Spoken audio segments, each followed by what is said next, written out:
July 14, 1944, 3 mi southwest of Saint-Lô, France, Lieutenant General Omar Bradley stood with his arms crossed, watching a Sherman tank back away from a hedgerow that had stopped American advances cold for 6 weeks. Around him stood a small group of officers, including Major General Leonard Gero, commander of 5th Corps, and several ordnance specialists who had been summoned to witness what might be either a breakthrough or another failed experiment. Welded to the front of the tank were 4 steel prongs that jutted forward like tusks, a contraption so simple that Bradley had initially dismissed the report when it first crossed his desk. But desperate times demanded desperate measures, and the American breakout from Normandy hung in the balance. The tank's engine roared to life. The driver shifted into gear and accelerated directly at the ancient earthen wall. 10 MV-15. The steel prongs struck the hedgerow with a sound like tearing canvas, a noise that would become familiar to American tankers across France in the coming weeks. Earth and roots exploded upward in a fountain of dirt. The tank did not climb or tilt. It drove straight through, its prongs cutting into the base of the hedgerow like enormous knives through tough fabric. And then, in less than 5 seconds, the Sherman burst through to the other side, trailing broken branches and torn vegetation, but otherwise undamaged, its belly armour never exposed to enemy fire. Bradley's staff officers erupted in cheers. Ordnance specialists scrambled to examine the hedgerow, measuring the breach, checking for damage to the tank. The general himself remained silent for a moment, his mind already calculating the implications. If this device worked reliably, if it could be manufactured in quantity, if it could be installed on enough tanks before the planned offensive, then perhaps Operation Cobra could succeed. Perhaps the stalemate could be broken. He turned to Lieutenant Colonel John Medaris, his chief ordnance officer, and spoke words that would change the course of the I want these devices manufactured and fitted to as many tanks as possible. Every Sherman, every Stuart, every tank destroyer we can modify. I want them ready before Operation Cobra launches. Round-the-clock production. Use every ordnance unit, every maintenance depot, every welder we have. This is top priority. What Bradley had just witnessed was the solution to a problem that had threatened to turn the greatest amphibious invasion in history into a bloody stalemate. For 6 weeks, the Siege of Normandy had defeated the most powerful army ever assembled. The hedgerows, ancient boundaries between Norman fields, had proven more formidable than German concrete fortifications, more effective than minefields, more deadly than the Atlantic Wall itself. And the man who had solved this seemingly impossible problem was not a general with decades of military experience, not an MIT-trained engineer with advanced degrees, but a 29-year-old sergeant from New Jersey who had improvised a solution from scrap metal salvaged from German beach obstacles and applied nothing more complicated than common sense and a welding torch. This is the story of how Curtis Culin's simple welding trick broke the Normandy stalemate in 1 week and opened the road to Germany. 300 m away, Supreme Commander Dwight David Eisenhower paced in his headquarters at Southwick House near Portsmouth, studying maps that told a story of mounting disaster. It was mid-June 1940. The D-Day landings, executed just days earlier, had succeeded beyond even the most optimistic projections. Despite horrific casualties on Omaha Beach, where American forces had nearly been thrown back into the sea, by nightfall of June 6th, more than 150,000 American, British and Canadian troops had established footholds along 50 mi of French coastline. Within a week, the Allies had landed over 300,000 troops and established a continuous beachhead from the Cotentin Peninsula to Caen. The greatest amphibious assault in history had breached Hitler's Atlantic Wall. The fortress Europe that Nazi propaganda had declared impregnable had been penetrated. But the maps told a darker story. Yes, the landings had succeeded. The beaches were supplies were flowing ashore through the 2 Mulberry artificial harbours and directly over the beaches. But the advance inland, the rapid exploitation that was supposed to carry Allied armies deep into France, had stalled almost immediately. By mid-June, 2 weeks after D-Day, Allied forces controlled a beachhead barely 20 mi deep and 50 mi wide. More than 1 million troops were now ashore, but they were wedged into a narrow coastal strip, unable to advance, bleeding casualties by the thousands every day, and facing the very real possibility that the entire invasion might collapse into the same kind of static trench warfare that had characterized World War I. The grand strategy, carefully developed over 2 years of planning, called for rapid breakout from the beachhead. British and Canadian forces would seize Cayenne, a critical road and rail junction on D-Day itself, and push south into open tank country.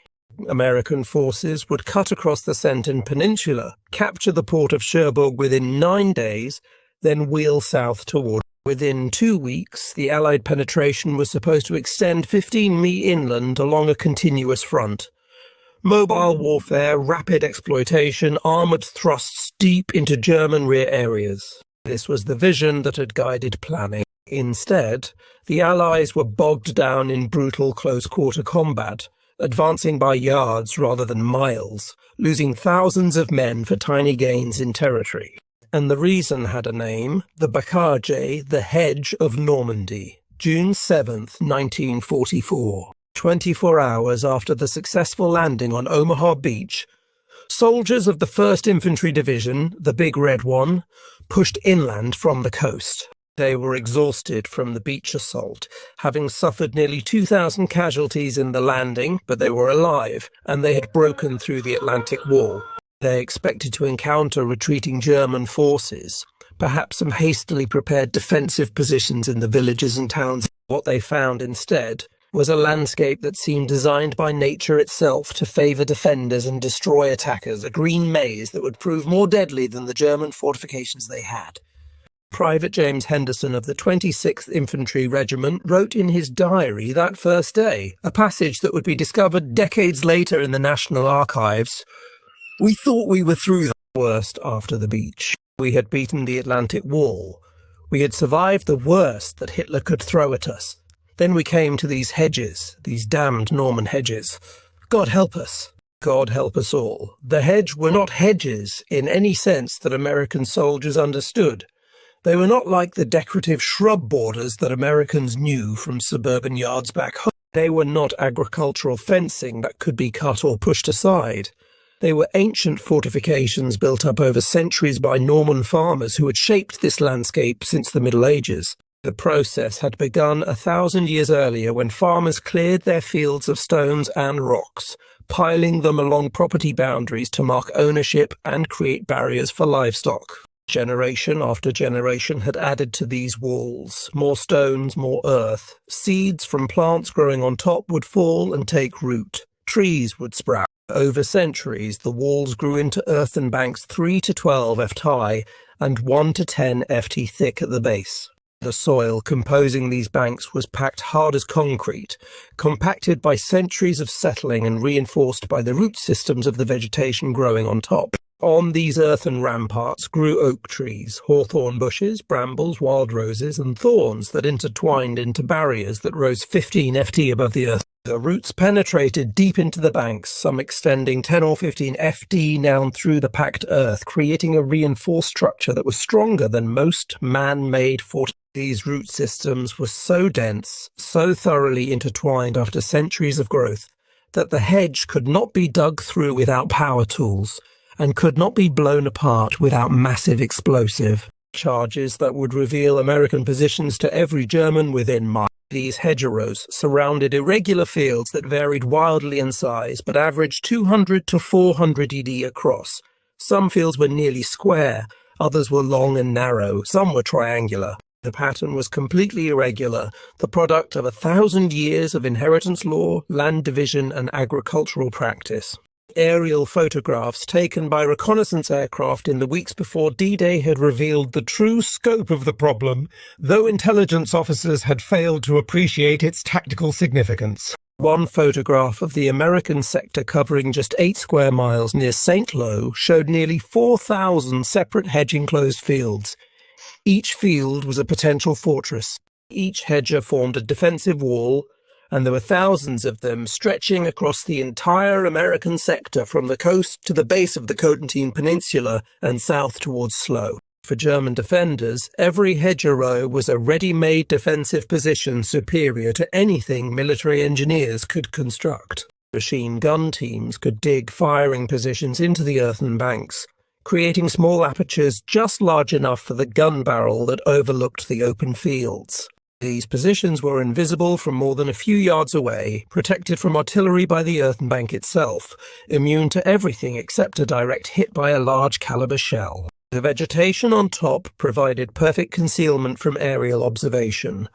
Spotter planes flying overhead saw only an unbroken canopy of green. The thick earthen banks protected soldiers from shell fragments and small arms fire. A German soldier crouched behind a hedger was safer than a soldier in a concrete pillbox because the pillbox could be identified and targeted, while the hedger position was invisible until it opened. The tactical advantages for defenders were overwhelming. A single German squad, 8 or 9 men properly positioned behind a hedgerow with a machine gun and rifles, could cover an entire field and hold off an American company of 200 men. The Germans did not need continuous defensive lines. They did not need to man every hedgerow. They simply positioned small groups throughout the bocage, creating a defense in depth where each position supported the others. When American forces attacked across a field, they faced fire not just from the hedgerow directly in front of them, but from hedgerows on their flanks, creating a crossfire that turned every field into a killing zone. American attackers faced tactical problems that were almost impossible to solve with available resources and doctrine. Infantry attempting to cross the open fields were completely exposed. There was no cover in the middle of a Norman field. No trees, no rocks, no depressions in the just open grass or crops, with German machine guns and rifles covering every square yard from positions that could not be seen until they opened fire. The Germans had already registered their weapons on likely crossing points, marking ranges, calculating angles, preparing to deliver fire. The instant American troops emerged from the previous hedgerow, making the approach to the next hedgerow was a journey through pre-targeted killing zones where German gunners did not need to aim. They simply fired at predetermined points and hit whatever was there. The sunken lanes that connected the fields, worn deep into the earth by centuries of cart traffic, were equally deadly. These narrow passages, some barely wide enough for a single vehicle, were obvious routes for American advance, and therefore obvious places for German ambush. The Germans would block the lanes with felled trees, rubble from destroyed carts, or simple piles of earth. Then they would position machine guns to cover the obstacles from concealed positions. American troops attempting to clear these lanes were channeled into narrow defiles where a single machine gun could stop an entire and American tanks. The Sherman medium tanks that were supposed to be the key to mobile warfare and rapid exploitation were neutralized completely by the bocage. The Sherman was a good tank by any reasonable standard. Its 75 mm gun could destroy any German tank at normal combat ranges. It was reliable, easy to maintain, and produced in quantities that German industry could not match. American factories were building Shermans at a rate of more than 1,000 per month. But all these advantages meant nothing in the Vosges because Sherman tanks could not penetrate the hedge. The earthen banks were too thick, too solid, too heavily reinforced by a Sherman 75 mm gun could blow a hole in the vegetation on top, but that did not create a breach large enough for the tank to pass through. The earthen base remained intact. Tank commanders, frustrated and desperate, began attempting to breach obstacles by brute force. They would back up to get a running start, then accelerate directly at the hedgerow, attempting to use the tank's weight and power to smash through or climb over. This tactic was suicidal. When a Sherman attempted to ride up and over a hedgerow, the front of the tank would rise as it climbed the earthen bank. The tank would tilt backward at an angle of 30 or 40 pit. This exposed the belly of the tank, the underside between the tracks, which was protected by only 1 in of steel armour. This armour was designed merely to resist mine fragments, not to stop anti-tank weapons. A German soldier with a panzer, the shoulder-fired anti-tank rocket that was issued to German infantry by the thousands, could position himself in the next field and simply wait. He would hear the tank engine roaring as the Sherman climbed the hedgerow. he would see the front of the tank rise above the vegetation, and when the belly armor was exposed, he would fire. One rocket was usually sufficient. The Panzer Faust could penetrate nearly 6 in of armor against the Sherman's 1 in belly plate. It was devastatingly effective. Lieutenant Colonel Wesley Yale, commanding a tank battalion in the 2nd Armored Division, lost 4 Sherman tanks in a single morning attempting to breach hedge near the town of Eisen. 4 tanks destroyed, 4 crews killed or wounded, 16 men dead or injured, and not a single successful breach. His after-action report, filed on June 15th, captured the frustration and rage felt by every American armor officer in Normandy. The enemy need not even see our tanks to destroy them. They position themselves in the next field behind the next hedgerow and simply wait. They listen for the sound of our engines. They hear us climbing the obstacle. And when we reach the top, when our belly is exposed, they fire. We are losing crews and machines to an enemy we never see, never engage, never have a chance to fight. Our tanks, which should be our greatest advantage, have become death traps in this cursed country. American forces tried every solution their training and doctrine suggested. Combat engineers trained in demolitions and obstacle clearance were brought forward to blow gaps in the hedgerows using explosives. This technique worked technically. A properly placed charge of TNT or Composition C could blast a hole through even the thickest hedger, creating an opening large enough for a Sherman to pass through. But the tactic had fatal flaws. First, it was slow. Engineers had to move forward under fire, approach the hedgerow, place the charges, connect the detonators, retreat to a safe distance, and blow the charge. This process took 10 to 15 minutes under ideal conditions, longer under fire. Second, the explosions announced American intentions to every German within hearing, which in the relatively quiet Norman countryside meant every German within 2 or 3 miles. Enemy machine gunners and mortar teams would train their weapons on the gap before the smoke cleared. Third, American infantry and tanks advancing through these blown breaches were funneled into a single narrow opening that became a pre-targeted killing zone. German gunners did not need to search for targets. They simply fired at the gap and hit whatever came through. Specialized armored vehicles, particularly bulldozer tanks, proved little better. These were standard Sherman tanks fitted with heavy steel bulldozer blades on the front, designed originally for clearing beach obstacles during amphibious landings. In theory, these vehicles could push through or scrape aside the hedgerows, creating passages for following tanks. In practice, they became priority targets for German anti-tank gunners. The bulldozer tanks were slower than standard Shermans, less maneuverable, and highly conspicuous. German observers would identify them immediately and direct anti-tank fire at them, knowing that destroying the bulldozers would deny the Americans their primary means of breaching obstacles. The 75th Armored Division, which had landed in Normandy with 14 bulldozer tanks, lost 11 of them in the first 3 weeks of combat. By early July, American forces had virtually no bulldozer capacity left, and the few surviving vehicles were being hoarded for critical missions rather than routine hedge clearing. By late June 1944, 6 weeks after D-Day, the American advance had slowed to a nightmarish crawl measured not in miles per day, but in yards per hour. The human cost was staggering and unsustainable.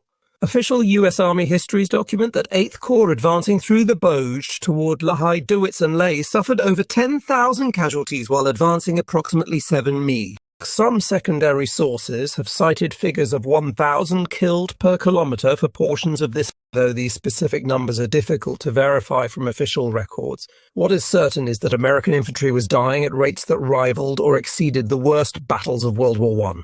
The capture of Moncastra, a hill overlooking the Cotentin Peninsula, cost American forces approximately 2,000 casualties in brutal close-quarters fighting. The 1st Infantry Division, which had landed on Omaha Beach on D-Day, lost 75% of its frontline infantry in the first month of companies that had landed with 150 men were down to 30 or 40 effectives. The 29th Division suffered equally catastrophic losses. This was not mobile warfare. This was not the rapid exploitation that Allied planners had envisioned. This was attritional combat where every field had to be fought for, Every hedge assaulted, every few hundred yards of ground purchased with American blood, and America, for all its industrial might and manpower reserves, could not sustain these casualty rates indefinitely. The replacement system was already strained. New soldiers arriving in Normandy were being rushed into combat with minimal training, thrown into veteran units to fill the gaps left by dead and wounded. Morale, which had been high after the successful D-Day landings, was declining rapidly. Soldiers who had survived the beach assault and thought they had faced the worst the war could offer were being broken by the grinding brutality of hedgerow combat. General Omar Nelson Bradley, commander of the 1st United States Army, faced a crisis that threatened not just his personal reputation, but the entire strategic plan for the invasion of Europe. His forces were exhausted, demoralized, and bleeding irreplaceable infantrymen at rates that could not be sustained. The British and Canadian forces to the east fighting around the city of Caen were making equally limited progress against heavy German armour. Field Marshal Montgomery's plan to seize KHN on D-Day had failed completely. The city would not fall until mid-July, more than a month behind schedule. The grand strategy that had guided 2 years of planning, the vision of rapid breakout and mobile warfare across France, was collapsing into the same kind of static trench warfare that had characterized the Western Front in World War I. Bradley's Chief of Staff, Major General Walter Bedell Smith, who also served as Eisenhower's Chief of Staff at Supreme Headquarters, described the situation in blunt terms that captured the growing sense of crisis. In the south of Normandy, he wrote in a memorandum to Eisenhower, "Every small field is a fortress, every hedge a German strong point. We are fighting World War I again, but this time the trenches are green and growing. Our advantages in mobility, armour and firepower are negated by terrain. The Germans are trading space for casualties and they are winning that exchange. The German defence of Normandy was brilliant in its simplicity and effectiveness. Rather than attempting to hold a continuous front line, which would have required more troops than they had available, German commanders positioned small groups of infantry throughout the bocage using the natural fortifications to create a defence in depth that was nearly impossible to overcome with conventional tactics. A typical German defensive position in the Bauge consisted of 2 or 3 machine gun teams, a mortar crew, and a handful of riflemen, perhaps 20 to 30 soldiers total. These small units would occupy a cluster of 3 or 4 hedgerows, positioning themselves to create interlocking fields of fire and mutually supporting positions. When American forces attacked, the Germans would hold their fire until the Americans were fully committed, emerging from cover and crossing the open fields. Then they would open fire with devastating effect. German machine guns, particularly the MG-42, which was capable of firing 1,200 rounds per minute, could scythe down entire American platoon in seconds. The Americans would take cover, call for artillery support, attempt to identify the German positions. By the time American artillery rounds began falling, the Germans would have already displaced to their alternate positions in the next hedge, leaving the Americans to attack empty positions while German fire came. From a completely different direction, German tactics exploited every advantage the terrain offered. Machine gunners would dig their firing positions deep into the hedgerow banks, creating small tunnels or caves that provided overhead protection from artillery and complete concealment from ground observation. The opening of the firing port would be just large enough for the machine gun barrel, perhaps 6 in diameter, camouflaged with cut vegetation that made it invisible from more than a few feet away. A German gunner could sit in complete safety, protected from everything except a direct hit by a large caliber shell, and fire on American troops in the open field with virtually no risk to himself. German snipers used the height advantage provided by trees growing on top of the hedge to observe American movements and pick officers and non-commissioned officers. The loss of small unit leaders was particularly devastating to American forces. A rifle company that lost its experienced sergeants and lieutenants in the first few days of combat would be far less effective even if it received replacement officers because the new leaders did not know the men, did not know who could be trusted in combat, did not have the bonds of mutual trust that held units together under fire. German snipers understood this and deliberately targeted anyone who appeared to be giving orders or carrying maps and radios. The Germans camouflaged their positions with extraordinary care and discipline. They would cut fresh branches every morning to replace wilting camouflage. They would cover the track marks left by their vehicles, sometimes going so far as to try to make flattened grass stand upright again. They dug tunnels under hedgerows to create protected routes for movement between defensive positions, allowing them to displace without being exposed to American fire. Some German units dug elaborate trench systems connecting multiple hedge, creating underground networks that allowed them to move entire squads from position to position without ever being visible to American observers or spotter. The psychological impact of this combat on American troops was severe and cumulative. Men who had survived the horrors of Omaha Beach, who had faced German machine guns and artillery during the landing, who thought they had endured the worst combat imaginable, found the bocage even. On the beach, at least the enemy was visible. You could see the German bunkers. You could identify targets. You knew where the fire was coming from. In the hedge, death came unseen from positions that could not be located until they opened fire. Every field was a potential killing ground. Every advance across open ground was a journey into terror, waiting for the moment when German machine guns would open fire and cut you down before you could react. Captain Joseph Ewing, serving with the 175th Infantry Regiment of the 29th Division, described the approach to St. Lo in terms that captured the suffocating claustrophobia of hedgerow combat. He later wrote, "After the war, we advanced through a vast maze of natural fortifications miles in depth. Every hedgerow was a possible enemy position. Every field crossing was potentially fatal. We could not see more than one field ahead. We had no way of knowing where the Germans were until they opened fire. The tension, the constant awareness that at any moment machine gun fire might erupt from invisible positions wore men down faster than actual combat. Veterans became holidayed and shaking. New replacements broke under the strain within days." Into this desperate situation where the entire Normandy campaign teetered on the edge of failure, where American casualties mounted by the thousands and no solution seemed possible, came an ordinary soldier with an extraordinary idea. Curtis Grubb Culin III was 29 years old in the summer of 1944. A sergeant serving with the 102nd Cavalry Reconnaissance Squadron, which was part of the 102nd Cavalry Group operating under the command of 5th Corps. He was nobody special in the vast hierarchy of the American Army. He held no advanced degrees. He had no engineering training. His background was utterly ordinary, the kind of American biography that was repeated millions of times across the armed forces. Culin was from Cranford, New Jersey, a small town about 15 miles west of New York City. His father worked as a salesman for a liquor distributor. Curtis had attended local public schools, graduating from Cleveland High School in Cranford in 1935. He had worked before the war as a sales promotion assistant for Shenley Industries, the same liquor company that employed his father. When the war came, he had enlisted in the New Jersey National Guard and been mobilized with his unit. He was trained as a tanker and driver. He knew how to maintain and operate a Sherman tank.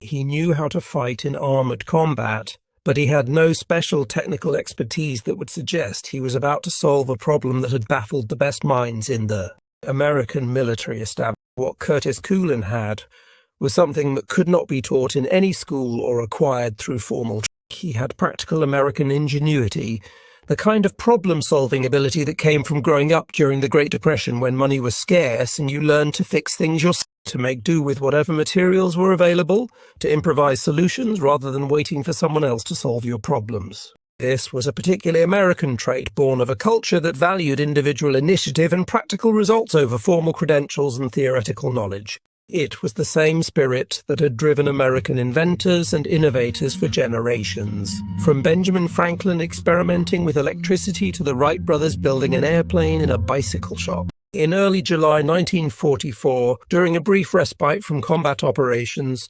soldiers from Culin's unit gathered in an informal group to discuss the hedgerow problem. This was not an official meeting or planning session. It was just soldiers talking, sharing frustrations, venting anger about their situation.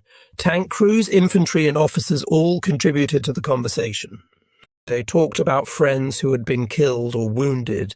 They talked about tanks that had been destroyed attempting to breach hedgerows. They shared ideas, most of them impractical or impossible, about how to solve the problem. At some point in this discussion, a soldier from Tennessee made a suggestion that sounded to most of the group like a joke or perhaps the ramblings of a man driven half mad by combat stress.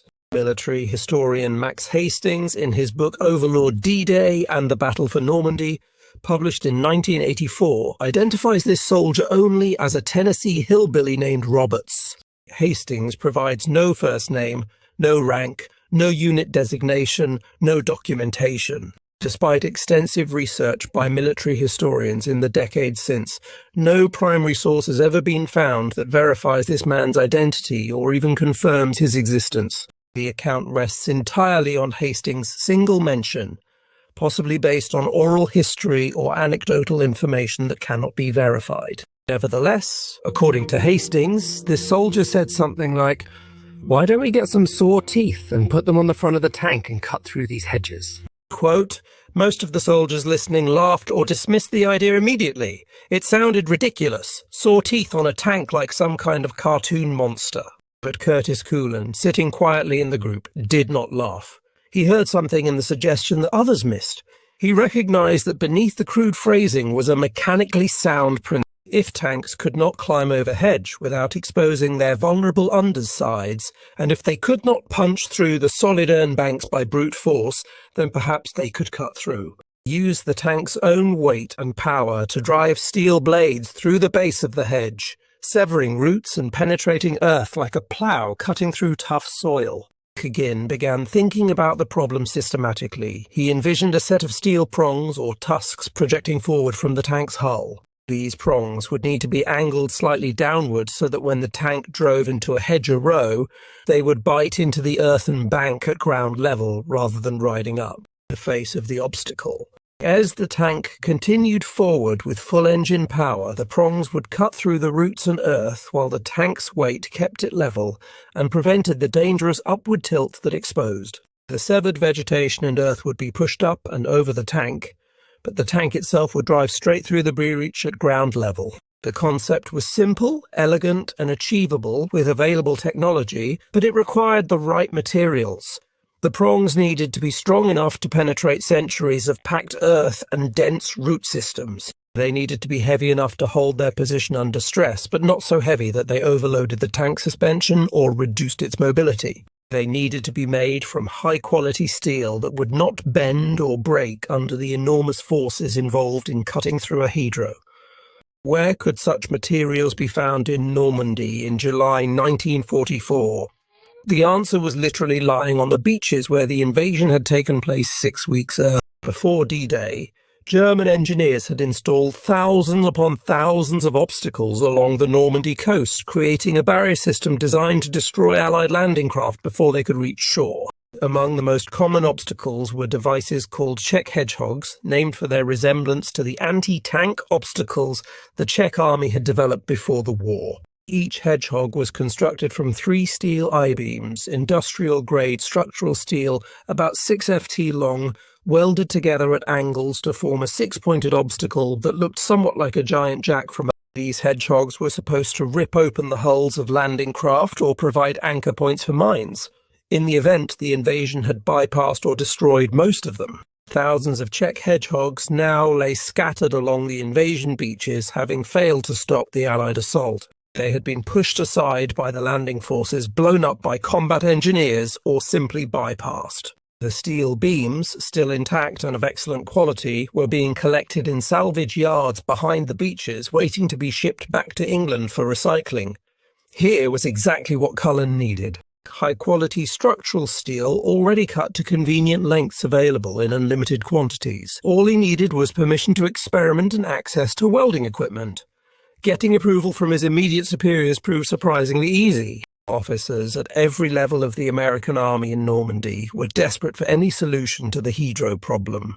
When Curtis Culin approached his company commander with rough sketches and an explanation of his concept, including where he planned to source materials, the captain gave immediate approval. Within 48 hours, Kin had been given access to a Sherman tank for experiments, welding equipment from the unit maintenance section, and authorization to organize a work party to retrieve steel beams from a salvage yard near Omaha Beach. The prototype took 3 days to construct. In early July 1940, Culin and his work party selected 4 sections of steel I-beam from the salvage yard, each approximately 5 ft long and weighing about 100 lb. They used cutting torches to bevel the forward ends of the beams, creating angled cutting edges that would bite into earth and roots more effectively than blunt ends. They welded a horizontal crossbar to hold the 4 prongs in position, spacing them evenly across the width of the tank's front hull.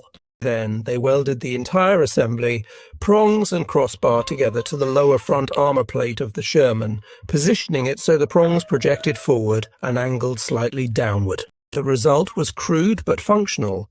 4 steel tusks projecting forward from the tank's hull, angled downward at perhaps 10% from horizontal, ready to be driven into a hedgerow. The assembly added about 400 lb to the tank's weight, not enough to significantly affect performance, but enough to be noticed. The prongs extended about 4 ft in front of the tank's normal profile, which meant drivers would need to be careful in close quarters maneuvers.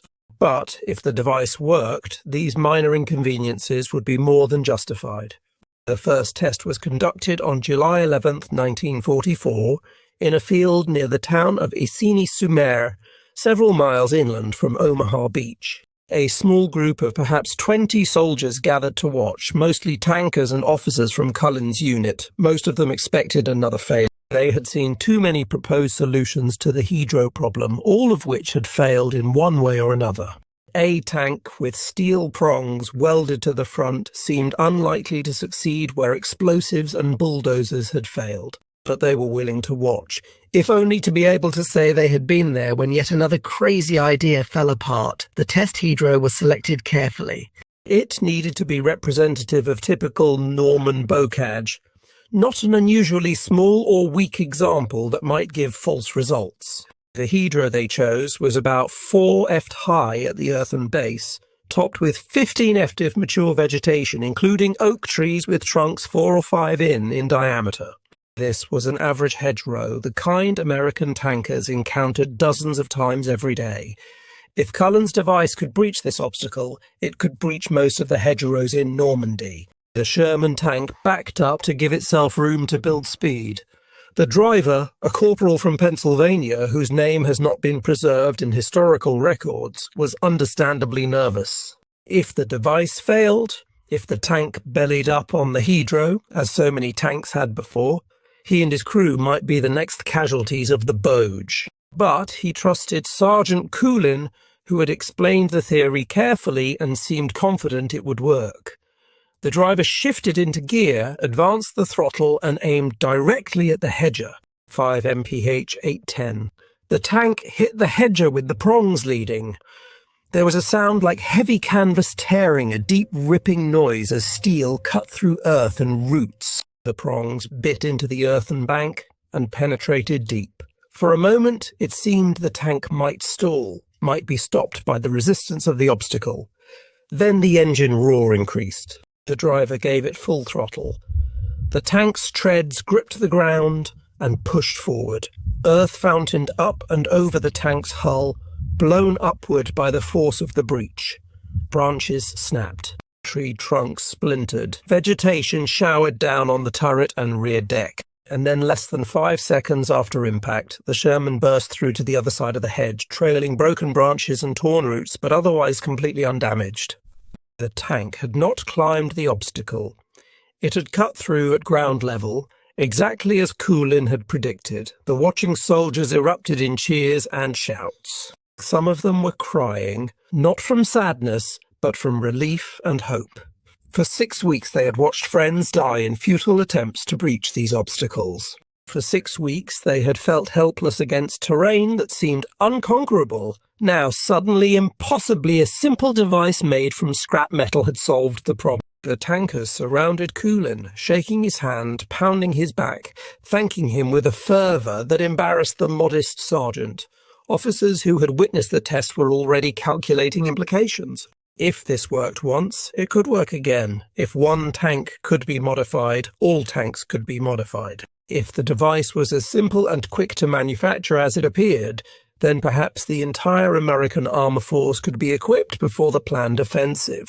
But a single successful test, however dramatic, was not enough to transform the course of a military campaign. The device needed to prove itself in repeated trials under various conditions. More tests were conducted over the next 2 days. Different hedgerows, different angles of approach, different speeds. Every test succeeded. The device worked reliably, predictably, safely. Tank crews quickly learned the optimal technique. Approach at 10 to 12 MPa. Aim directly at the hedger, not at an angle. Give full throttle at impact. The tank would shudder as the prongs bit into earth, but it would drive straight through without climbing or exposing its belly. Breaching time averaged 5 to 8 seconds from impact to emergence on the far side. Word of Culin's invention spread rapidly through the 2nd Armoured Division and beyond. Within 3 days of the first successful test, Major General Edward Brooks, commanding the 2nd Armoured Division, had seen reports and requested a formal demonstration. Brooks was a competent, aggressive commander who understood armour tactics and recognised a breakthrough when he saw one. He immediately grasped the significance of Culin's device and understood that it needed to be demonstrated to the one man whose approval and support could authorise mass production and force-wide implementation. On July 13th, General Brooks sent a message to 1st Army Headquarters requesting that Lieutenant General Omar Bradley visit the 2nd Armoured Division area for a demonstration of a new hedger breaching device. Bradley, buried under reports and complaints about the stalled offensive, was initially sceptical. He had seen proposed solutions before, all of which had failed. But Brooks insisted this was different, and Bradley trusted his division commanders. He agreed to visit the following day, July 14, 1944, the demonstration that opened this narrative. Bradley arrived with his entourage, including Major General Leonard Gero of 5th Corps and several ordnance specialists. 2 tanks had been prepared for demonstration, a light M5A1 Stuart tank and a medium Sherman, both equipped with Culin's device. The hedgerow selected for the demonstration was carefully chosen to be representative of typical bocage terrain. 5F'd earthen bank, topped with thick brush and mature trees. The kind of obstacle that had stopped American advances for 6 months. Bradley and his officers took up positions where they could observe clearly without being in danger if something went wrong. The light tank performed first, backing up to gain speed, then accelerating directly at the hedgerow. The impact, the sound of tearing earth and breaking roots, the fountain of dirt exploding upward, and then the tank bursting through in less than 5 seconds. Before anyone could react, the Sherman demonstrated the same capability with even more dramatic effect. Its greater weight and power drove through the obstacle like it was soft clay, rather than centuries-old earthen wall reinforced with tree roots. Bradley stood silent for a moment, his mind racing through implications. 6 weeks of stalemate, thousands of casualties, an offensive about to be launched that might fail if tanks could not manoeuvre through the bogey. And here, demonstrated twice in the space of 2 minutes, was the solution, simple, reliable, achievable with available materials. He turned to his ordnance chief and issued the orders that would change everything. The conversation that followed the demonstration lasted less than 10 minutes, but set in motion a manufacturing effort unprecedented in its speed and scale. Bradley wanted these devices on as many tanks as possible before Operation Cobra launched. The offensive was scheduled to begin in 11 days on July 20. That meant 11 days to manufacture hundreds of devices, transport them to units scattered across Normandy, and weld them onto tanks. It meant round-the-clock production. It meant mobilizing every ordnance unit, every maintenance depot, every welder in the American. It meant improvising a mass production system for a device that had been invented less than a week earlier. Lieutenant Colonel John Madoris, 1st Army Ordnance Officer, was given personal responsibility for the manufacturing program. He was a West Point graduate, class of 1930, a professional officer with extensive experience in logistics and material. He understood immediately that this was not a routine production job. This was an emergency crash program that might determine the outcome of the entire Normandy campaign. Adaris returned to his headquarters and within hours had issued orders that would set in motion the most rapid military production program of every ordnance company, maintenance battalion and repair depot in the American sector received orders on July 14th to begin immediate production of hedgerow-cutting devices. Specifications were transmitted by telephone and 4 steel prongs approximately 5 ft long made from German beech obstacle steel, beveled cutting edges on the forward ends, crossbar to hold prongs in position, entire assembly welded to lower front hull of tank. Simple enough that any competent welder could fabricate, complex enough that it required skill and care to ensure the welds would hold under combat stress. The raw material was abundant. Salvage yards behind the beaches contained thousands of tons of steel from destroyed German obstacles. Trucks began hauling steel beams to ordnance units across Normandy. The beams arrived in bundles, still covered with rust and barnacles from their time underwater, some still showing damage from explosives or shell fire. Ordnance troops would sort through the beams, selecting those that were straight and undamaged, rejecting any that showed cracks or severe corrosion. The selected beams would be cut to length using acetylene torches, beveled on the ends and set aside for welding. The welding work was brutal. Summer heat in Normandy in July 1944 reached into the 80s and 90s Fahrenheit. Welders worked in heavy leather protective gear, wearing face shields and gloves, manipulating steel beams that weighed over 100 lb each. The work was done outdoors or in canvas-sheltered areas because there was no time to set up proper workshops. Each device required multiple hours of welding. The 4 prongs had to be welded to the crossbar. The crossbar had to be welded to the tank's hull. Every weld had to be strong enough to withstand the enormous forces generated when the tank drove into a hedgerow at full speed.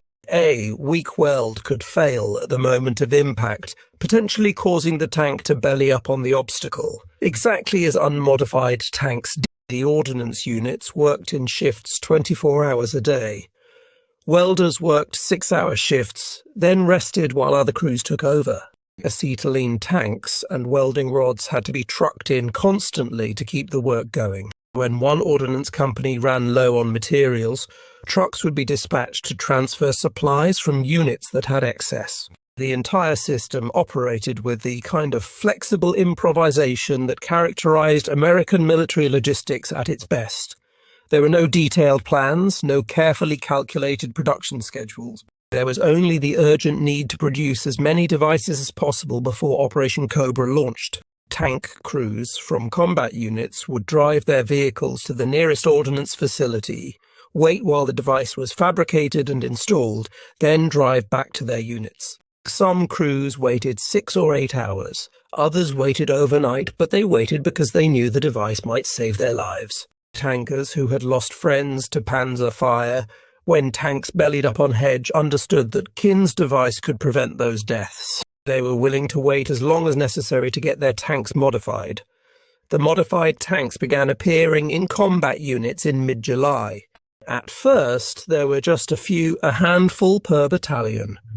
Crews with modified tanks would volunteer for the most dangerous missions, testing the devices under actual combat conditions. The reports that came back were uniformly positive. The devices worked exactly as demonstrated. Tanks could breach hedge in seconds without exposing their vulnerable undersides. Tank commanders could choose their own routes through the Boca Barrage rather than being forced to follow roads or search for gaps that might be covered by German. The tactical flexibility was transformative. By July 20th, 5 days before Operation Cobra was scheduled to begin, approximately 300 tanks in First Army had been fitted with Culin's device. This represented about 15% of American armor in the theater. It was not enough. Bradley wanted more. Madaris pushed production harder. More ordnance units were diverted from other tanks. More welders were pulled from maintenance work and set to manufacturing hedgerow cutters. The pace became frantic, desperate, driven by the knowledge that Operation Cobra was approaching. and every tank without a device was a tank that might be stopped by the Bokyhog. By July 24th, the day before Operation Cobra launched, approximately 500 devices had been manufactured and installed on American tanks. This represented nearly 60% of the Sherman medium tanks, Stuart light tanks, and M10 tank destroyers that would participate in the offensive. It was not 100%. There had not been enough time, but it was enough. Enough to give American armour the mobility it needed, enough to restore tactical flexibility, enough to break the stalemate. The tanks themselves looked fearsome with their new equipment. The 4 steel prongs projecting from each hull gave the Shermans an aggressive, almost predatory appearance. Soldiers began calling them Rhino Tanks, drawing the obvious comparison to the horned animals of Africa. Others called them Rhinoceros Tanks. The name stuck. Within days, everyone in the American army knew what a Rhino tank was. The British forces, observing the American modification and recognizing its value, quickly developed in their own version. British ordnance units called their devices prongs and began manufacturing them from German beach obstacles. Just as the Americans had, by August, British prongs were being fitted to Sherman tanks in the British sector, though British production never reached the scale of the American. The Germans, encountering Rhino tanks in combat for the first time during Operation Cobra, had no official designation for them. German after-action reports and prisoner interrogations refer to them variously as American hedge tanks, tanks with steel horns, or simply the modified Sherman. What is clear from German accounts is that the appearance of these devices was a nasty surprise. German defensive tactics in the Beige had relied heavily on the assumption that American tanks could not maneuver effectively through hedgerows. When that assumption proved false, German defences collapsed far more rapidly than they might have otherwise. The final days before Operation Cobra were filled with feverish preparation. Infantry units rehearsed assault techniques. Artillery officers registered their guns on pre-planned targets. Air Force liaison officers coordinated with ground units to ensure close air support would be available. And throughout the American sector, hundreds of Sherman tanks with newly welded steel prongs conducted final tests, training crews in the techniques of hedge breaching, ensuring that when the offensive began, armour could exploit any breakthrough achieved by infantry and air power. July 25th, 1944. 0940 hours, the sky over Normandy filled with the sound of approaching aircraft. More than 1,500 B-17 Flying Fortress and B-24 Liberator heavy bombers, flying in formations so large they darkened the sky, approached their targets in a rectangular area northwest of St. The bombers had taken off from bases in England hours earlier, climbing to altitude over the English Channel, forming up into their massive formations, then flying south across the invasion beaches toward their assigned target zones. The target area for the carpet bombing was a rectangle approximately 5 mi long and 1.5 mi wide between the towns of Monterey and Hebron. This was the sector held by German forces directly in the path of the planned American offensive. The bombing was intended to obliterate German defences, destroy command and control networks, kill or stun German soldiers, and create chaos that would allow American ground forces to penetrate deep into German rear areas before effective resistance could be organised. The bombardment began at exactly 0940. The first bomber wings released their loads from altitude. High explosive bombs and fragmentation bombs fell in a deadly rain. The effect on the ground was apocalyptic. Bombs weighing 500 lb, 1000 lb, even 2000 lb detonated in rapid succession. The earth heaved and shook. Trees were blown to splinters. Hedgerows were obliterated.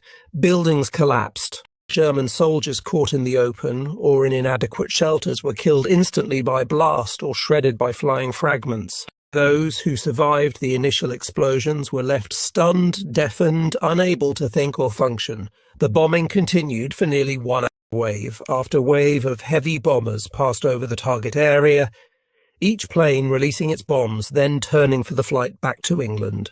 Following the heavy bombers came approximately 1,000 medium bombers and fighter bombers, carrying incendiary bombs and additional high explosives. By the time the last aircraft departed, Approximately 30,300 tons of high-explosive bombs and 60,000 incendiary bombs had been dropped on the target area. The bombardment covered 12 square km with approximately 5,000 bombs per square kilometre. The landscape was transformed into a ruined 25 moonscape of overlapping craters, splintered trees and burning debris. But the precision that bombarders had hoped for proved impossible to achieve.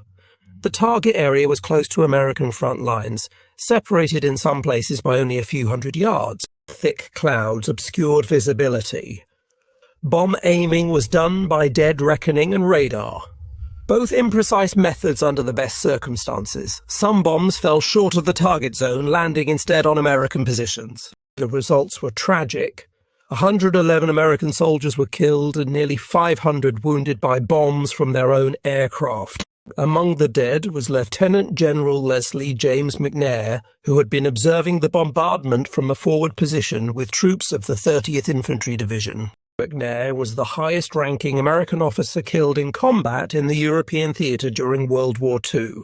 He held the rank of Lieutenant General at the time of his death, though he would receive posthumous promotion to full general. His death was a severe blow to American morale and a stark reminder of the risks of close air support. The friendly fire casualties on July 25th added to casualties from a similar incident the previous day when initial bombing runs had been aborted due to weather, but not before some aircraft had already released their bombs, killing and wounding over 150. The total friendly fire casualties from the Operation Cobra bombardment exceeded 800 killed and wounded. Despite these tragic losses, the bombardment achieved its primary objective. German defences in the target area were effectively destroyed.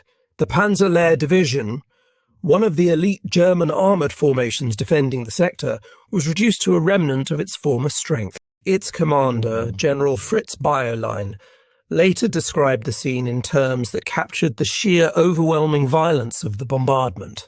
I observed a pea of dust with fountains of earth spewing high in the air. My front lines looked like a landscape on the moon, and at least 70% of my troops were out of action, dead, wounded, crazed or numb. Approximately 1,000 German soldiers were killed in the bombardment. Dozens of command posts were destroyed, obliterating the command and control network that coordinated German defences. Communications were cut. Telephone lines were severed by explosions. Radio antennas were knocked down. Officers attempting to give orders found themselves unable to communicate with subordinate units. Survivors of the bombardment emerged from their shelters stunned, deafened, many of them suffering from concussion and shock. German defensive positions that had withstood weeks of American attacks were obliterated in less than an hour. Into this chaos, American ground forces advanced. The 7th Corps, commanded by Major General Lawton Collins, formed the main thrust of Operation Cobra. Collins was one of the most aggressive and competent corps commanders in the American Army, a man who understood the importance of maintaining momentum and exploiting success. His nickname was Lightning Joe, earned during fighting in the Pacific, and it reflected his tactical philosophy of speed and violence of action. 3 infantry divisions formed the assault force for 7th Corps, the 4th Infantry Division on the right flank, the 9th Infantry Division in the centre, the 30th Infantry Division on the left. These divisions had been fighting in Normandy since D-Day. They were experienced, battle-hardened and grimly determined. Their mission was to attack south from positions near Sandlo, penetrate German defences shattered by the bombardment, and open a corridor through which American armour could exploit. Behind the infantry divisions waited 2 armoured divisions. The 2nd Armoured Division, the Hell on Wheels Division, was commanded by Major General Edward Brooks. The 3rd Armoured Division, the Spearhead Division, was commanded by Major General Leroy Watson.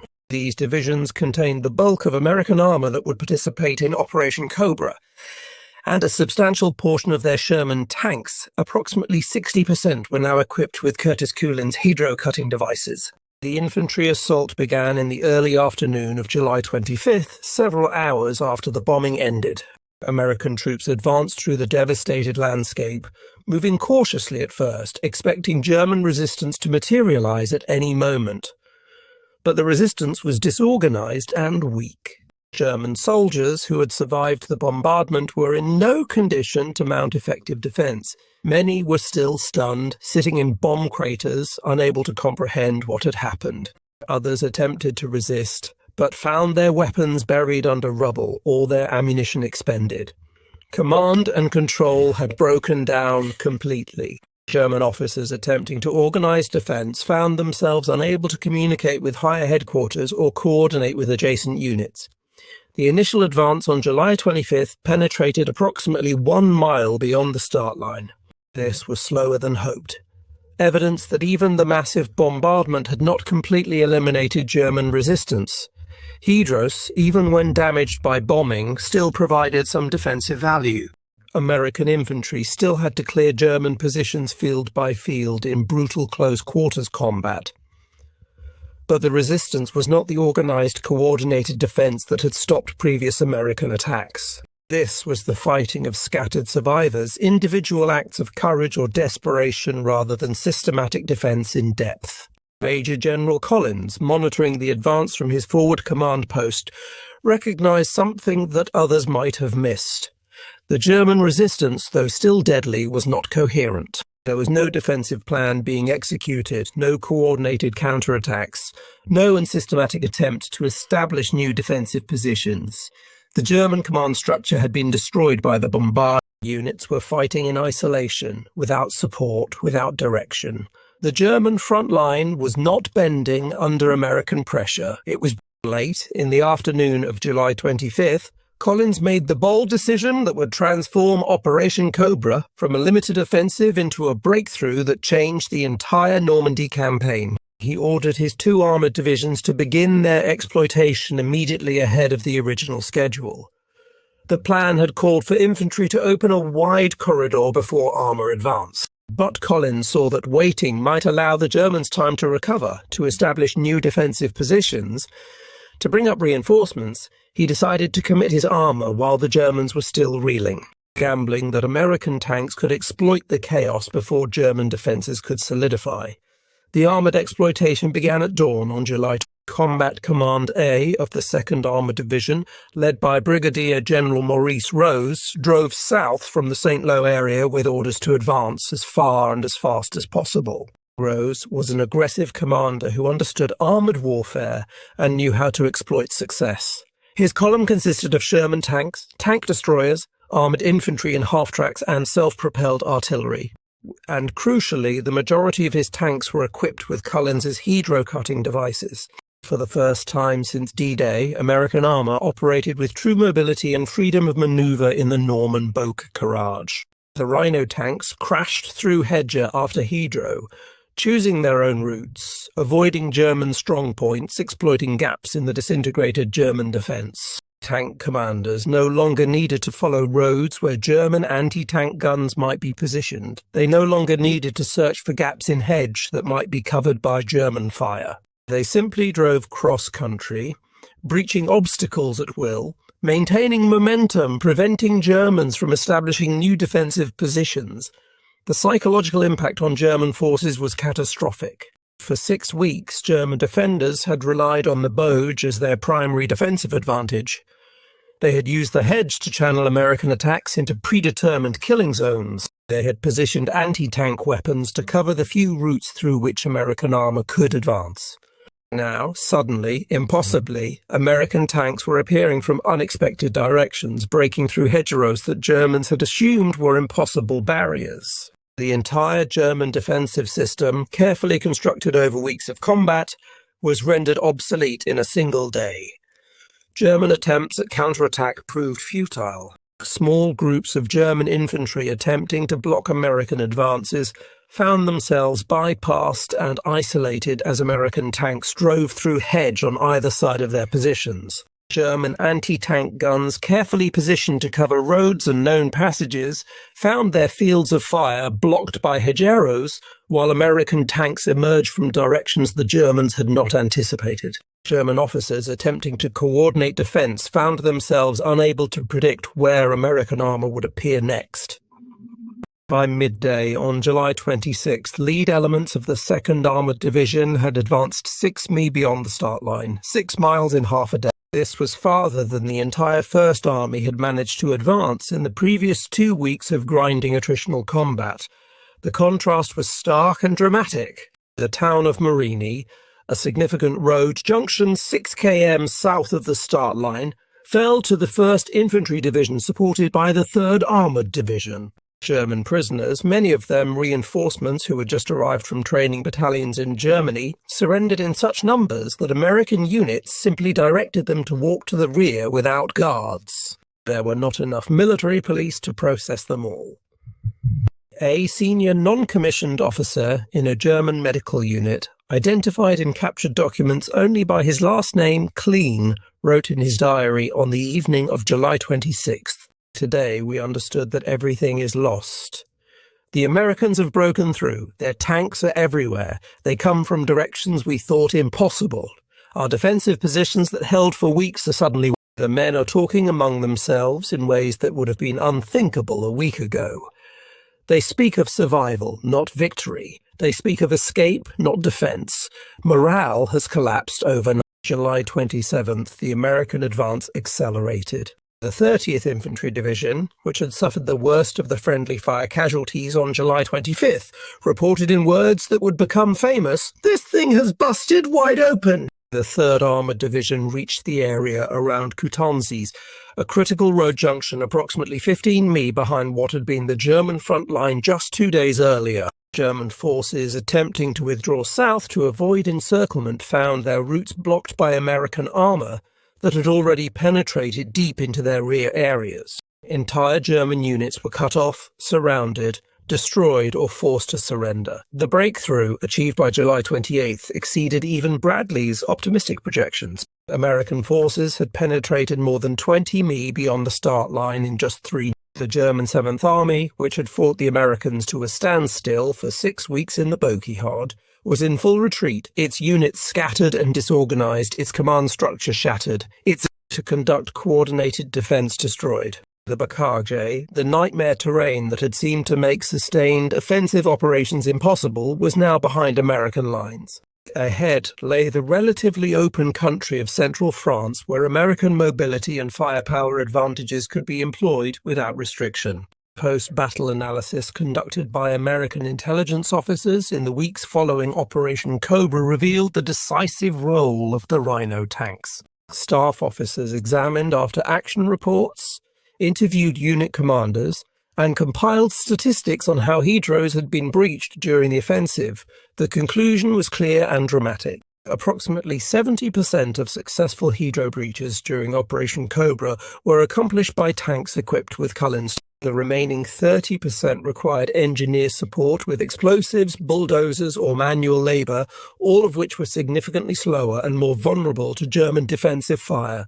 Tank crews reported that the Culin devices allowed them to breach typical Norman hedge in less than 10 seconds from initial impact to emergence on the far side. This speed was absolutely critical to maintaining momentum and preventing German forces from repositioning to counter each breach. Previous methods of breaching hedgerows had required anywhere from 10 minutes to half an hour, allowing Germans to prepare defensive fire against any breach. The speed advantage provided by the Rhino tanks gave American forces the tactical surprise and tempo that made rapid exploitation possible.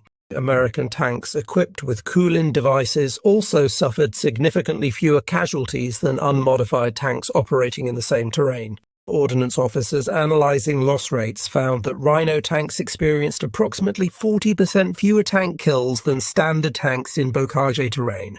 The primary reason was simple. Modified tanks did not expose their vulnerable belly armour when crossing hedgerows, eliminating the single most common cause of tank losses in the Bocage. German panzer teams that had devastated American armour in June and early July found their tactics suddenly ineffective against Rhino tanks that drove through hedge at ground level. The strategic impact of Operation Cobra was immediate, dramatic and far-reaching. By July 31st, just 6 days after the offensive began, the 8th Corps had captured the town of Avanches, described by military historians as the gateway to Brittany and southern Normandy. The capture of Avanches opened routes south into Brittany and east towards central France. The entire Normandy front, which had been static for 6 weeks, suddenly collapsed. German forces that had fought so effectively in defensive positions found themselves unable to conduct mobile defense in open terrain against American armor that could now maneuver freely. American forces poured through the gap at Avranches like water through a broken dam. On August 1, 1944, the 3rd United States Army was officially activated under the command of Lieutenant General George Smith Patton Jr. Patton was one of the most aggressive and controversial American commanders. A man who understood armored warfare and believed in rapid exploitation and deep penetration. 3rd Army's mission was to exploit the breakthrough achieved by 1st Army, racing south into Brittany to capture the ports and east toward the Seine River to encircle German forces still fighting in Normandy. Patton's 3rd Army advanced with a speed that astonished both American and German commanders. Armoured columns raced across France, sometimes covering 50 mi in a single day, bypassing German strongpoints, leaving isolated German units to be mopped up by following infantry. The war of attrition that had characterized Normandy from D-Day to late July was replaced almost overnight by a war of maneuver where American advantages in mobility, logistics, and air power could be fully exploited. The liberation of Paris followed on August 25th, just 1 month after Operation Cobra began. General Charles de Gaulle led French forces into the city as German resistance collapsed. The encirclement and destruction of German forces in the Files Pocket completed in mid-August, trapped between 50,000 and 100,000 German soldiers and destroyed the combat effectiveness of entire divisions. Tanks, artillery and vehicles that escaped the pocket itself were destroyed by Allied fighter bombers as they retreated toward the Seine. The Wehrmacht in France never recovered from this catastrophic defeat. For Curtis Culin, recognition came in the form of military awards and media attention, though both were somewhat bittersweet. General Omar Bradley personally recommended Culin for the Legion of Merit, a decoration typically reserved for officers who had distinguished themselves through exceptionally meritorious conduct in the performance of outstanding service. The citation accompanying the award praised Kin's contribution to the success of Operation Cobra and noted that his invention had saved countless American lives by restoring tactical mobility to American armored forces at a critical moment in the campaign. Newspapers in the United States picked up the story and transformed Culin into a minor celebrity. The Cranford Citizen and Chronicle, his hometown newspaper, published a feature article on September 7, 1944, describing how a local sergeant had invented a device that revolutionized warfare in Normandy and contributed to the Allied breakthrough.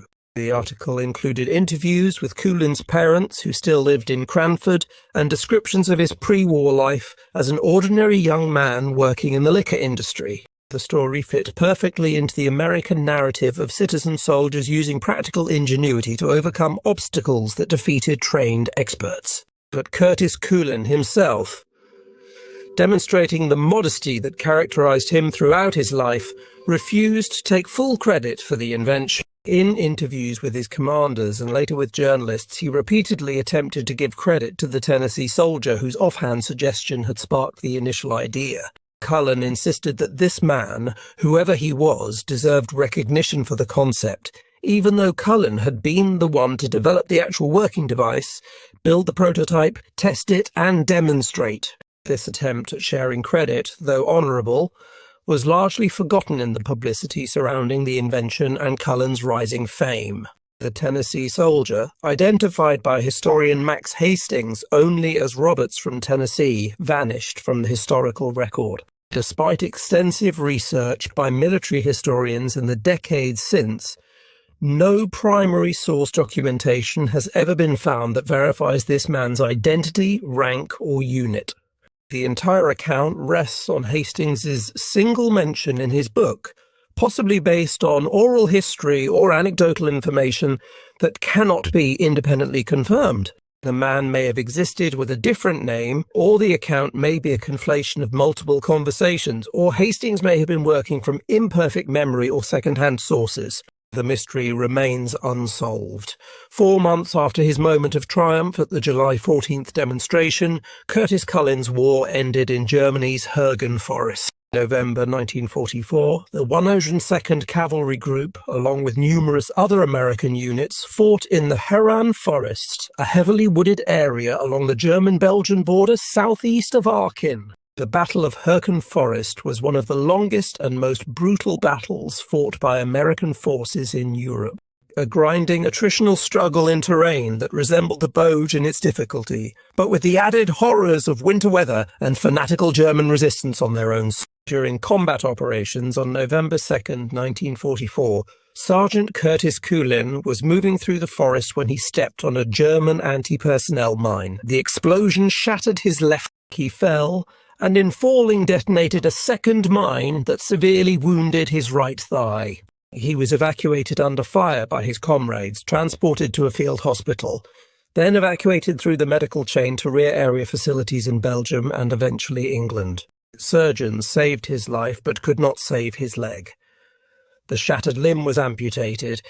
His combat service was over. Curtis Culin returned to the United States in 1945 for continued recovery and rehabilitation. He married Bernice Enright in 1945 in Cranford, though the marriage would later end in divorce in the early 1950s. He settled in New York City and, like millions of other veterans, returned to civilian life and attempted to build a normal existence after years of war. He took a job as a salesman for Schenley Industries, the same liquor distributor that had employed his father for years and for which Curtis himself had worked before the war. He raised a family. He lived quietly.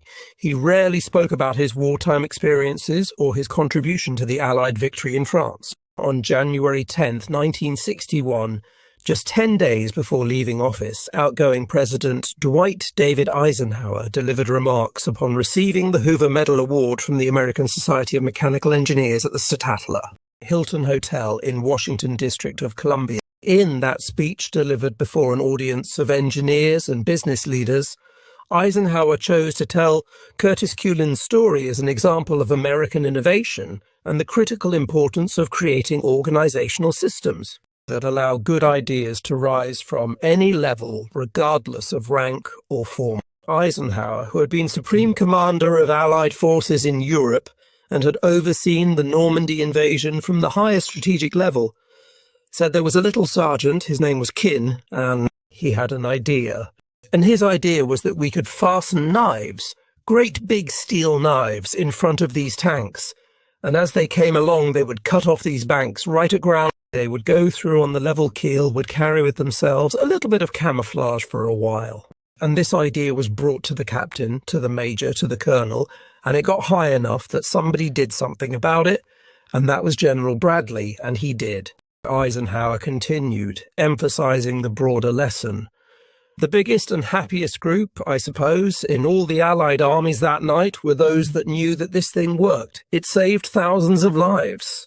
He went on to note that Culin had later lost a leg, but was still healthy and working as a salesman in New York the last time Eisenhower had seen him. The speech was Eisenhower's way of emphasizing that good ideas can come from anywhere in an organization, that leaders must create systems that allow innovation from the bottom up, and that sometimes the most important contributions come not from generals or experts, but from ordinary people who see problems clearly and solve them practically. Curtis Grubb Culin III died on November 20th, 1963 in Greenwich Village, Manhattan, New York. He was 48 years old. The causes of death are not specified in available historical records. He was buried with military honours in Fairview Cemetery in Westfield, New Jersey, near his hometown of Cranford. He was laid to rest as a veteran of the 102nd Cavalry Group, recipient of the Legion of Merit, Purple Heart and other decorations. The man whose improvised invention had broken the Normandy stalemate and contributed decisively to the Allied victory in France. A memorial plaque was later placed on a boulder outside the Cranford Municipal Building in New Jersey, commemorating his service and his contribution to the Allied victory. The Kinhedro cutter remained in use by American armoured forces throughout the remainder of the war in Europe, though its importance and utility diminished as Allied forces left the Bay of Normandy and entered the more open terrain of central and eastern France. The devices were not removed from tanks after leaving Normandy. Many Rhino-equipped tanks fought in the liberation of Paris, the race across France, and even the winter campaigns in Germany. But the hedgerows that had made the device necessary were unique to Normandy, and in other theatres the steel prongs were more of an inconvenience than an advantage.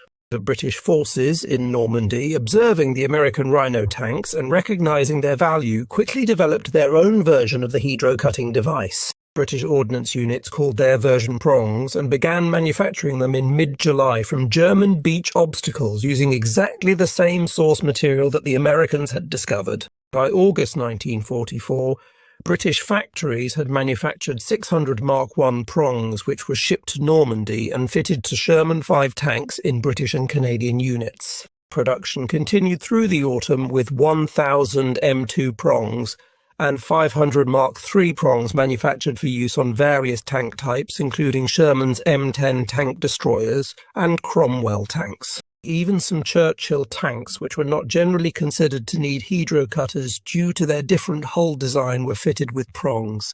The story of Curtis Culin and the hedro cutter has become an enduring part of American military tradition and is regularly taught at servicemen, staff colleges and professional military education courses as a case study in battlefield innovation and organizational flexibility. The story illustrates several lessons that remain relevant to military operations decades later. First, it demonstrates the critical importance of creating organizational cultures that encourage innovation at all levels of the command structure. Curtis Culin was a sergeant, an enlisted man, not an officer or a trained engineer. Yet his immediate superiors were willing to listen to his idea, provide resources for testing, and forward the successful demonstration to higher command levels. This willingness to take ideas seriously, regardless of their source, was characteristic of the American military at its best. Second, the story illustrates the value of practical ingenuity and hands-on problem-solving over formal training and theoretical knowledge in dealing with unexpected challenges. The Boker was a tactical problem that had not been anticipated by Allied intelligence or planning staffs. No doctrine existed for fighting in this type of terrain. No equipment had been developed specifically for Boke operations. The training exercises conducted in England before D-Day had focused almost entirely on beach assault techniques and had given virtually no attention to operations in the interior of Normandy. The solution to the hedge problem came not from high-level planning or from research and development laboratories, but from a soldier on the ground who looked at the problem, thought about available materials, and figured out a practical solution. Third, the story demonstrates the critical importance of rapid implementation once a promising solution has been identified. Bradley's decision to authorize immediate mass production of the Culin device, mobilizing every ordnance unit in the American sector for round-the-clock manufacturing, transformed a single sergeant's improvisation into a force-wide capability. This speed of implementation was possible only because American military logistics and industrial capacity were flexible enough to support rapid improvisation. In a more rigid military system, the device might have been evaluated, tested by engineering boards, sent to factories in the United States for mass production, and finally issued to units months later, long after the critical moment had passed. The hedro problem itself has become a subject of extensive study in military education as an example of how even excellent intelligence can fail to identify critical tactical challenges. Allied intelligence officers had excellent aerial photography of Normandy, taken in the weeks and months before D-Day. These photographs clearly showed the hedro landscape with its thousands of enclosed fields. British and American photo interpreters could count the hedros and measure their dimensions, but apparently no one in the intelligence chain or in the planning staffs thought to ask how tanks would maneuver through this terrain or what effect these ancient field boundaries might have on tactical operations. This failure of imagination, the inability to translate intelligence data into tactical implications, nearly caused the Normandy invasion to bog down into prolonged stalemate. A battalion commander, reflecting on this failure in a post-war interview, expressed the frustration felt by many combat officers. We were rehearsed endlessly for attacking beach defences. We practiced amphibious landings again and again. We knew exactly what to expect on the beaches and we had trained specifically for those challenges. But not one day was given to training for operations inland. Not one exercise simulated fighting in bocage terrain. We walked into Normandy completely unprepared for the actual fighting we would face, and thousands of men died because of that failure. The American soldiers who fought through the WWII in June and July 1944 experienced some of the most difficult and demoralizing combat conditions of the entire war in Europe. They fought in terrain that negated most of their advantages in firepower, mobility, and air support. They suffered casualties at rates that rivaled or exceeded the worst battles of World War I.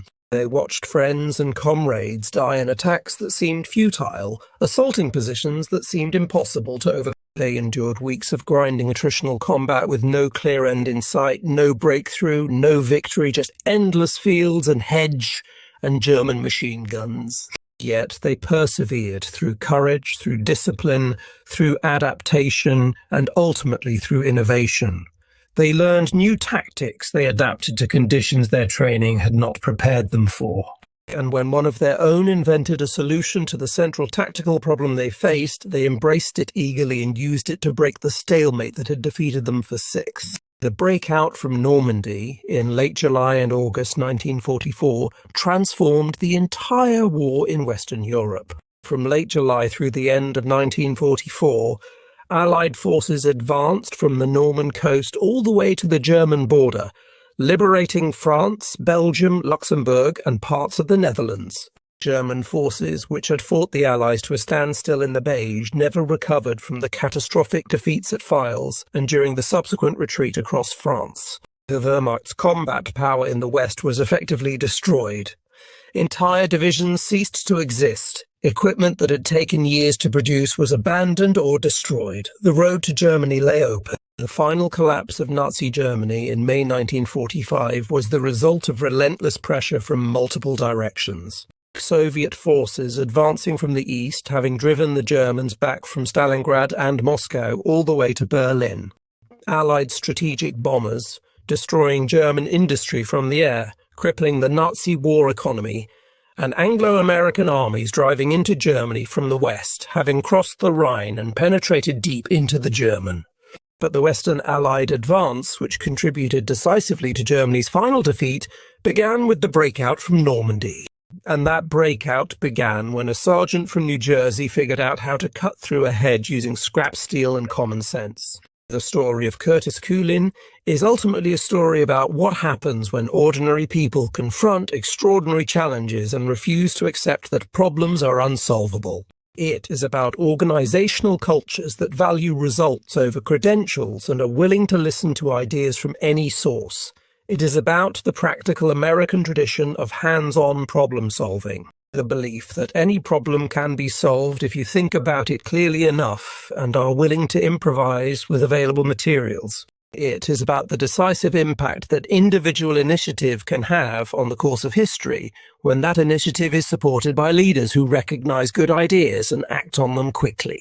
The steel prongs that Curtis Culin welded to the front of a Sherman tank in July 1944 broke more than hedge. They broke a stalemate that had threatened to turn the greatest amphibious invasion in history into a bloody failure. They broke German confidence in their defensive strategy and their belief that the Bouquet made them invincible. They broke open the road from Normandy to Paris, from Paris to the Rhine, from the Rhine to Berlin. They broke the last German hope of preventing Allied victory. On that July afternoon, when Omar Bradley watched a Sherman tank crash through a hedge that had stopped American advances for 6 weeks, he witnessed a turning point as significant as any major battle. The solution was, as Bradley himself later wrote, absurdly simple. So simple that it had baffled an entire army for more than 5 weeks.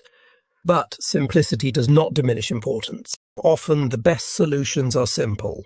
Often the most effective weapons are not the most sophisticated, but merely the ones that solve the immediate problem. Sometimes a sergeant with a welding torch and an open mind accomplishes what generals and engineers with all their training and resources cannot. The Rhino Tanks rolled through France in the summer and autumn of 1944. Their steel prongs cutting through obstacles that had seemed impossible, restoring mobility to American armor, enabling the rapid exploitation that carried Allied armies from Normandy to Germany. They were crude devices improvised from scrap metal by desperate men fighting a war that had to be won. They added nothing to the firepower of the tanks they equipped. They required no advanced technology, no exotic materials, no sophisticated manufacturing.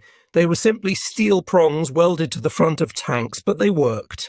And in war, that is all that matters.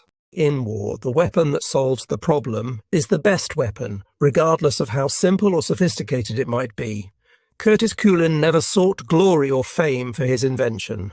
He tried repeatedly to share credit with the man whose casual suggestion had sparked his thinking, though that man's identity remains lost to history. He returned to civilian life after the war and lived quietly, working as a salesman, raising a family, rarely speaking of his wartime service or his role in one of the most important innovations of World War II. But history remembers him. Military historians remember him. The tankers who used his device and survived battles they might otherwise have lost remember him. And the story of his innovation continues to be told to new generations of soldiers and officers as an example of what individual initiative and practical problem-solving can achieve. The greatest weapons are not always the most powerful or the most advanced. Sometimes they are simply the ones that solve the problem at hand. Created by ordinary people with extraordinary insight, tested under the most demanding conditions possible, and implemented with the speed and determination that only nations fighting for survival can muster. The story of the Rhino Tanks and the sergeant who invented them stands as enduring testament to the power of innovation, the importance of organizational flexibility, and the decisive impact that individual initiative can have when leaders are wise enough to recognize good ideas and bold enough to act on them immediately. Curtis Culin's simple welding trick broke the Normandy stalemate, changed the course of World War II, and helped free a continent from tyranny. That is a legacy that deserves to be remembered.